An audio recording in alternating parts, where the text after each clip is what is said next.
That's it, guys. Metro 2039 has been announced, and I'm really excited to see what this game is going to be. And they've already released a bit of gameplay that we can analyze. They haven't released much gameplay yet, but with this little bit, we can already analyze some UI things that I noticed. Remember that there's not even a HUD yet, just that very cinematic version. So let's go to the trailer.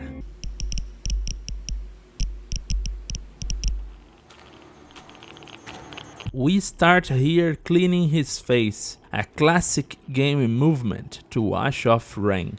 This is something really cool that's in the games. That clock is the indicator of his mask's filter. You have to change the filter so you can breathe when you're in those places with a lot of radiation. And now there's a fight with the creature. It will probably have quick time events, something I hate, but it's quite frequent in the Metro series.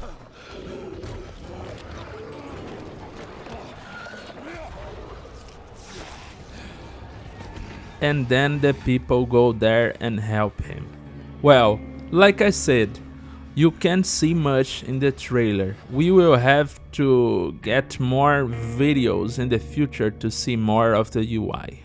And now I wanted to show you a bit of the UI from the older games, both Last Light and Exodus, which is very interesting.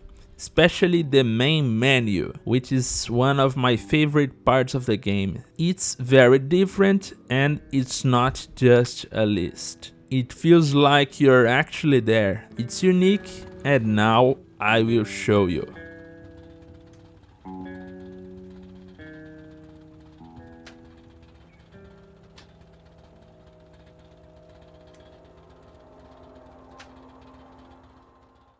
Title and settings.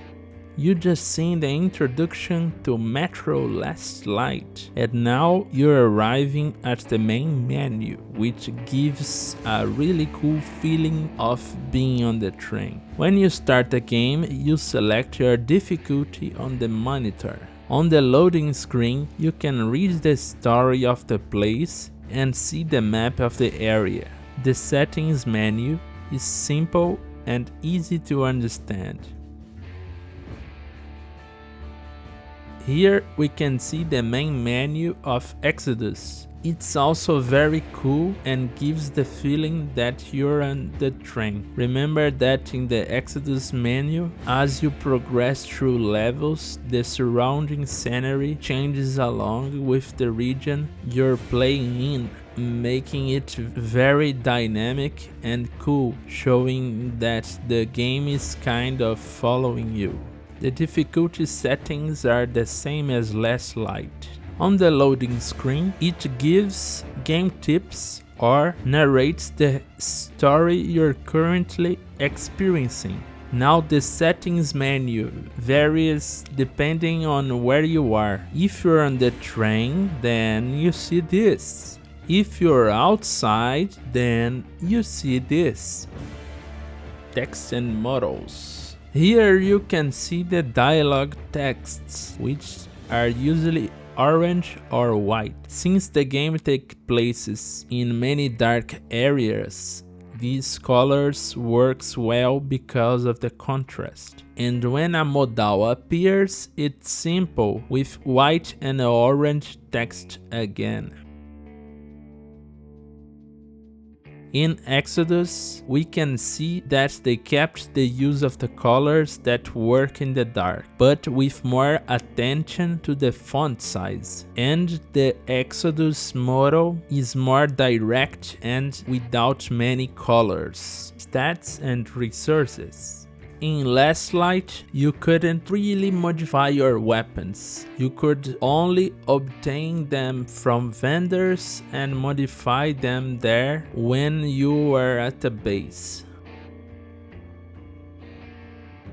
In Exodus, you could modify your weapons outside the base, but only in specific locations, where you had complete freedom to do whatever you wanted with your weapons and tools. However, you could still open your bag in the middle of combat to make quick modifications to your weapons, HUD and overlays.